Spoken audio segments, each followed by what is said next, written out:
আসসালামু আলাইকুম। আপনারা সবাই কেমন আছেন? আশা করি সবাই ভালো আছেন। আপনাদের দোয়ায় আলহামদুলিল্লাহ আমিও ভালো আছি। প্রতিদিনের মতো আজকেও আমি নতুন একটা রেসিপি নিয়ে হাজির হলাম। আজকে আমি বানাবো চিকেন পিৎজা। পিৎজাটা ছোটো বড়ো সবাই অনেক পছন্দ করেন।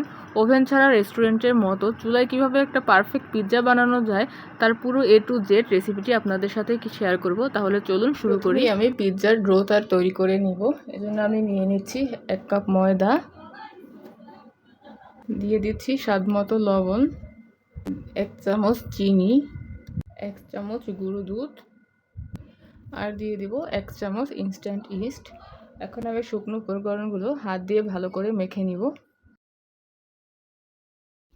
পিৎজা বানানোর ক্ষেত্রে সবচেয়ে গুরুত্বপূর্ণ কিন্তু পিৎজার ডোটা তৈরি করা। আপনার ডোটা যদি ভালো করে না হয় তাহলে কিন্তু আপনি যতই চেষ্টা করেন আপনার পিৎজাটা পারফেক্ট হবে না। এজন্য আপনারা সময় নিয়ে করবেন। এখন হালকা কুসুম গরম পানি অল্প অল্প করে দিয়ে দিব। আপনারা এই ডোটা কিন্তু বেশি নরমও করবেন না, আবার একদম শক্তও হবে না। আপনারা একসাথে পানি দিতে যাবেন না, অল্প অল্প করে দিবেন। অল্প অল্প করে দিয়ে একটা পারফেক্ট ডো তৈরি করতে হবে।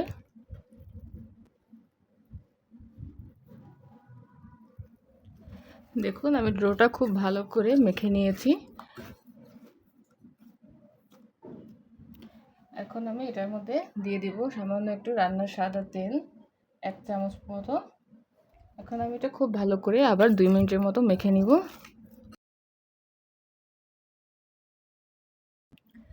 আমি খুব ভালো করে এটা মেখে নিয়েছি, দেখুন।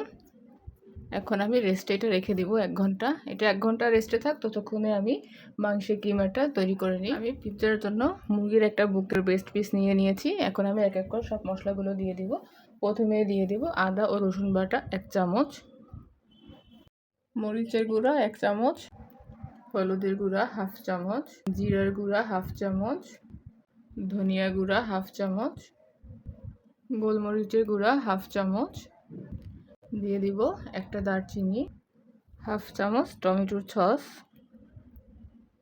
1/2 চামচ সয়া সস, দিয়ে দিব স্বাদমতো লবণ। যেহেতু আমি সয়া সস দিয়েছি তাই লবণটা আপনারা বুঝে দিবেন। এখন সব উপকরণগুলো আমি খুব ভালো করে মিশিয়ে নিব।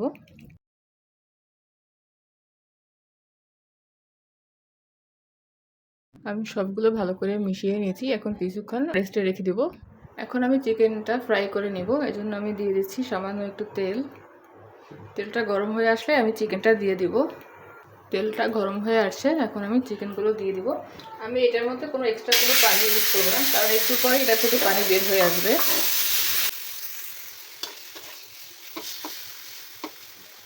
আমার চিকেনটা হতে বেশি সময়ও লাগবে না, কারণ আমি প্রায় 30 মিনিটের মতো ম্যারিনেট করে রেখেছিলাম। এখন আমি অল্প আছে এগুলো ভেজে নেব। দেখুন আমি কিন্তু এটা এক্সট্রা কোনো পানি ইউজ করিনি, মাংস থেকে আস্তে আস্তে পানি বের হয়ে আসছে। আর এই পানিতেই মাংসটা সিদ্ধ হয়ে যাবে। আমার চিকেনগুলো সব ভাজা হয়ে গেছে। এখন আমি এক এক করে সবগুলো তুলে নেব।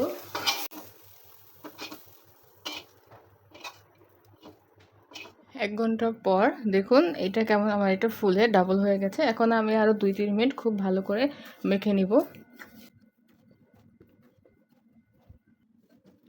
আমি আরও 2 মিনিট খুব ভালো করে মেখে নিয়েছি। এখন এটা দিয়ে একটা রুটি বেলে নিব।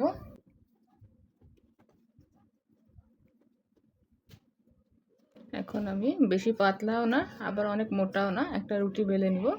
আপনারা এটার উপরে সামান্য একটু প্রথমে ময়দা ছিটিয়ে নেবেন। এখানে কিন্তু আপনারা তেল ইউজ করতে যাবেন না। প্রথমে আপনারা এরকম হাত দিয়ে চেপে চেপেও বড় করে নিতে পারেন। এখন একটা বেলুনের সাহায্যে আমরা এটা রুটি বেলে নিব। আমি এটা মোটামুটি একটু পাতলা করব, কারণ আমি যেহেতু ভিতরে ইস্ট দিয়েছি এটা ফুলে অনেকটা ফুলে উঠবে, সেজন্য আমি পাতলা একটা রুটি তৈরি করে নিচ্ছি।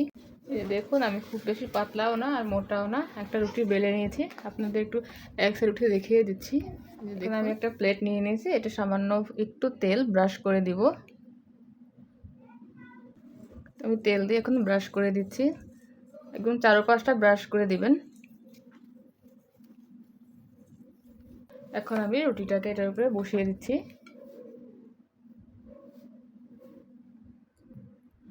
এখন আমি এরকম চেপে চেপে পাশটা একটু করে দিব। এখন আমি একটা কাঁটা চামচের সাহায্যে এভাবে ফুটো ফুটো করে দিব, যাতে এটা যখন ফুলে উঠবে ভিতরটা যেন নষ্ট না হয়ে যায়। যেহেতু আমি ভিতরে ইস্ট দিয়েছি, এটা কিন্তু ফুলে ডাবল হয়ে যাবে।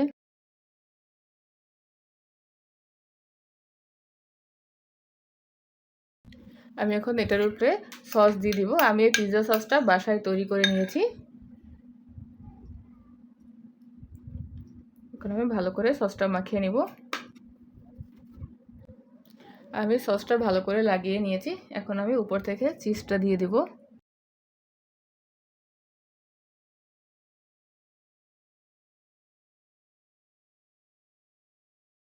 আমি চিজটা ভালো করে দিয়ে দিয়েছি।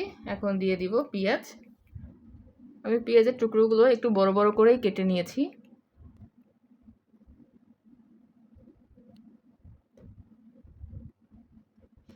এখন দিয়ে দিব রেড ক্যাপসিকাম।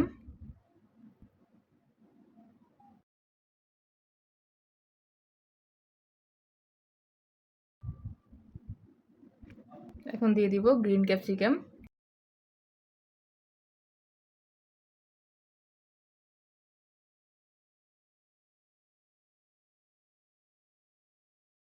এখন দিয়ে দিচ্ছি ব্ল্যাক অলিভ।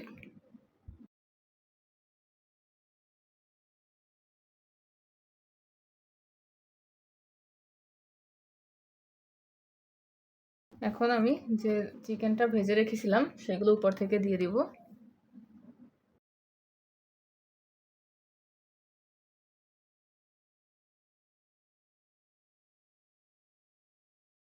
এখন দিয়ে দিব গ্রিন চিলি,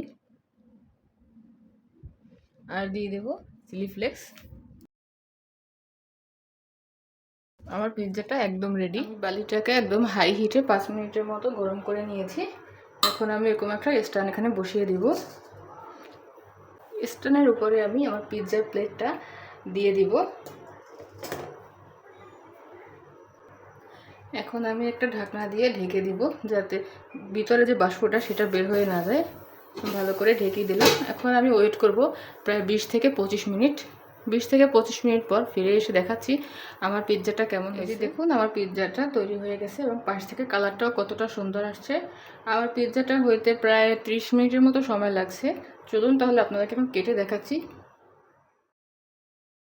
এই যে দেখুন আমি আমার পিৎজাটা কেটে নিচ্ছি। দেখুন পিৎজাটা কতটা পারফেক্ট এবং রুটিটা অনেক বেশি সফট হয়েছে। আশা করি এই রেসিপিটা আপনারা অনেক পছন্দ করবেন। যদি আপনাদের ভালো লাগে তাহলে বাসায় অবশ্যই ট্রাই করবেন এবং আমার চ্যানেলটিকে সাবস্ক্রাইব করবেন, লাইক, কমেন্ট অ্যান্ড শেয়ার করবেন। আল্লাহ হাফেজ।